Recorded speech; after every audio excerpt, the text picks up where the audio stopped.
Assalamualaikum warahmatullahi wabarakatuh. Hello guys, perkenalkan nama saya Aureli Radisti dengan NIM 2012-11766 dari kelas 1A, Prodi S1 Keperawatan, Stikes Mercubakti, Jayapadang. Jadi pada kali ini saya akan membahas teori kebenaran Pancasila sebagai dasar pengembangan ilmu.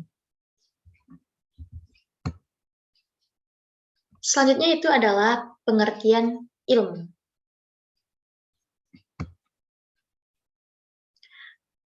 Perkembangan ilmu amat pesat sejak revolusi pemikiran yang membawa dampak pada revolusi industri di Eropa pada abad 18 sampai 19. Diawali oleh Roger Bacon pada 1274 sampai 1292, kemudian dilanjutkan oleh Francis Bacon pada 1561 sampai 1626, telah mengembangkan metode induksi yang pada saatnya menjadi metode kuantitatif. Selanjutnya, Abbas Hamami Mintareja dalam diktat yang berjudul Epistemologi mentengahkan bahwa ilmu atau sains dalam bahasa Inggrisnya berasal dari bahasa Latin scientia yang diturunkan dari kata scare yang artinya mengetahui atau belajar. Ilmu sebagai hasil kegiatan seperti yang diutarakan oleh John Zimmerman bahwa ilmu merupakan satu hasil ciptaan sadar manusia dengan sumber historis yang didokumentasikan secara baik dengan lingkup dan kandungan yang dapat ditentukan secara tepat dan dengan orang profesional terpercaya yang mempraktikkan serta mengutarakannya. Ilmu bersifat tepat, metodis, akademis, logis, dan praktis.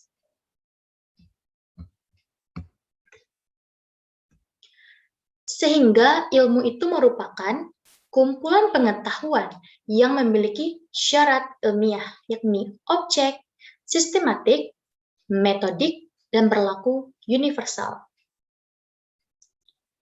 Objek material adalah sesuatu hal yang ingin dikaji, sedangkan objek formal adalah sudut pandang atau kacamata yang dipakai untuk mengkaji. Satu ilmu juga harus bersistem, artinya harus merupakan satu kesatuan yang bulat dan utuh.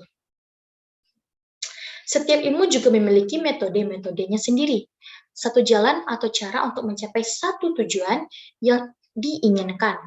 Akhirnya, kebenaran ilmu itu harus bersifat universal, artinya berlaku di sembarang tempat, ruang, dan waktu. Selanjutnya yaitu yang kita bahas adalah metode dan kebenaran ilmu. Metode ilmu atau metode ilmiah merupakan cara dalam mendapatkan pengetahuan secara ilmiah. Dengan kata lain, pengetahuan yang diperoleh dengan menggunakan metode ilmiah. Metode ilmiah merupakan sintesis antara berpikir rasional dan berpikir empiris.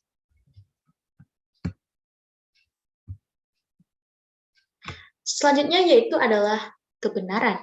Kebenaran dalam ilmu adalah kebenaran yang bersifat objektif. Maksudnya betul-betul didukung oleh faktanya. Kebenaran ilmu muncul dari hasil penelitian ilmiah. Melalui metode ilmiah yang telah baku sesuai dengan sifat dasar dari masing-masing ilmu, dihasilkanlah teori ilmiah yang telah teruji kebenarannya. Selanjutnya adalah Pancasila sebagai sistem ilmiah dan sebagai sistem filsafat.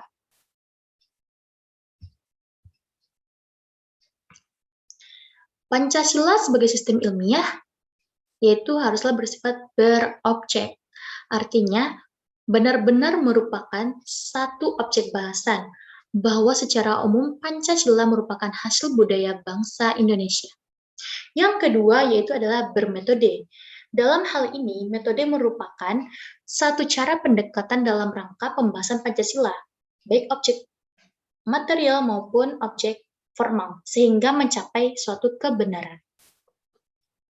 Yang ketiga adalah sistematis. Secara keseluruhan, jelas bahwa Pancasila membentuk satu sistem bahwa setiap sila tidak berdiri sendiri-sendiri, terpisah antara sila yang satu dengan sila yang lain. Keseluruhan sila merupakan satu kebulatan yang utuh sebagai dasar negara. Yang keempat adalah kebenaran universal. Kebenaran satu ilmu harus bersifat universal, artinya berlaku sembarang tempat, ruang, dan waktu. Sebenarnya hakikat kebenaran rumusan Pancasila adalah bersifat universal, yaitu unsur Pancasila adalah bersifat abstrak, umum, dan universal.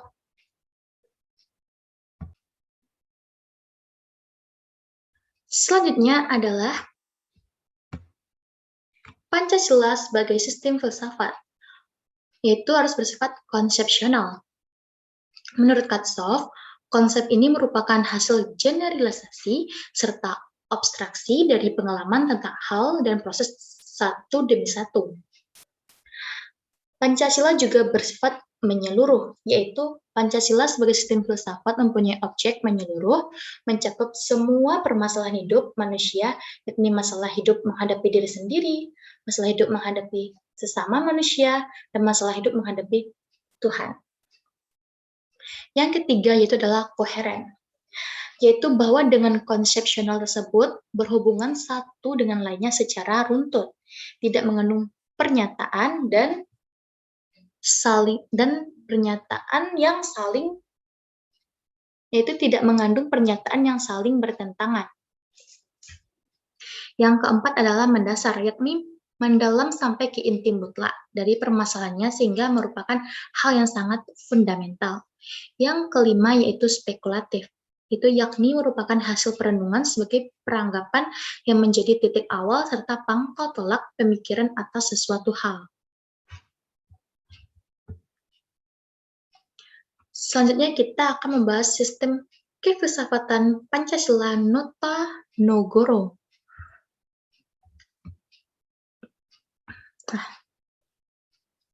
Menurut Nota Nogoro, Pancasila sebagai dasar filsafat negara merupakan satu kesatuan, tersusun atas berbagai bagian yang tidak saling bertentangan. Semuanya menyusun hal yang baru dan utuh. Selain itu, setiap Pancasila di dalamnya mengandung sila lainnya, terdapat hubungan yang saling mengkualifikasi. Yaitu seperti ketuhanan yang Maha Esa adalah ketuhanan yang berkemanusiaan, berkerakyatan, dan berkeadilan. Begitu seterusnya dengan sila yang lain. Selanjutnya adalah teori kebenaran Pancasila.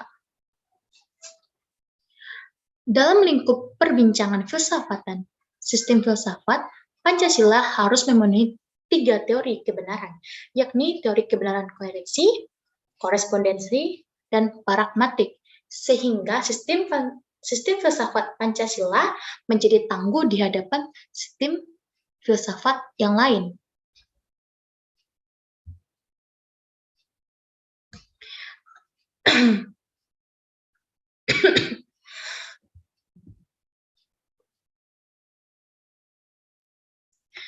Teori koherensi yaitu pernyataan dianggap benar jika pernyataan bersifat konsisten dengan pernyataan sebelumnya yang dianggap benar. Yang kedua yaitu ada korespondensi, yaitu teorinya yaitu satu pernyataan benar jika materi pengetahuan yang dikandung pernyataan itu berhubungan dengan objek yang dituju oleh pernyataan tersebut. Yang ketiga adalah teori pragmatik, yaitu nilai kebenaran prosposi diukur dengan kriteria apakah prosposi tersebut berfungsi dalam kehidupan praktis atau tidak. Selanjutnya itu adalah kebenaran ilmu berdasar teori kebenaran Pancasila. Kebenaran ilmu itu tidak hanya gabungan teori koherensi dengan korespondensi serta kesepakatan konvensional dari para ahlinya saja, tetapi masih ditambah menurut Pancasila kebenaran ilmu juga dikembalikan kepada manusianya, kefaedahannya bagi umat manusia. Jadi kebenaran ilmiah itu menurut teori kebenaran Pancasila yaitu koheren di antara berbagai konsep yang runtut, konsisten, koresponden, kesesuaian antara konsep dan dunia empiris, dan berfaedah bagi manusia. Selanjutnya adalah perkembangan ilmu di Indonesia. Dalam hal ini, pengembangan ilmu di Indonesia terkait dengan jati diri bangsa Indonesia, yaitu Pancasila. Teori kebenaran Pancasila, seperti sudah dikemukakan di atas, dipakai untuk melengkapinya. Hal ini tidak bertentangan dengan prospek ilmu, lebih-lebih pengembangan dan masa depan ilmu di Indonesia.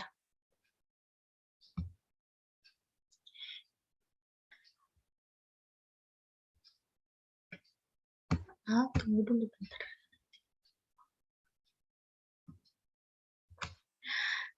Yang terakhir yaitu adalah 3 contoh pengamalan Pancasila sebagai dasar ilmu pengetahuan. Yang pertama yaitu Pancasila kan bersifat kemanusiaan yang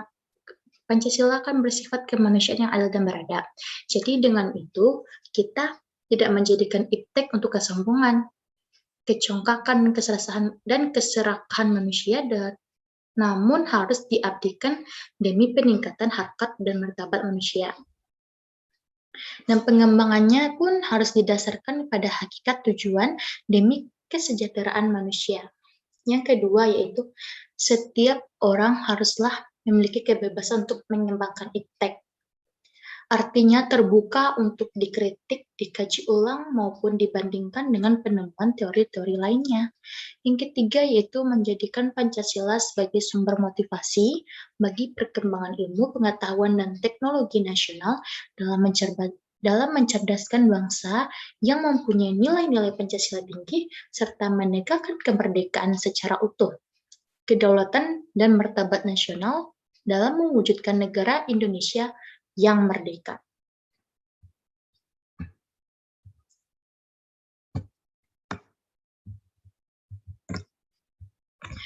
Baik, sekian presentasi dari saya. Jika ada kata-kata yang salah atau kurang tepat atau kurang jelas dan kurang dapat dimengerti, saya mohon maaf. Terima kasih atas perhatiannya. Saya akhiri dengan Assalamualaikum warahmatullahi wabarakatuh. See you!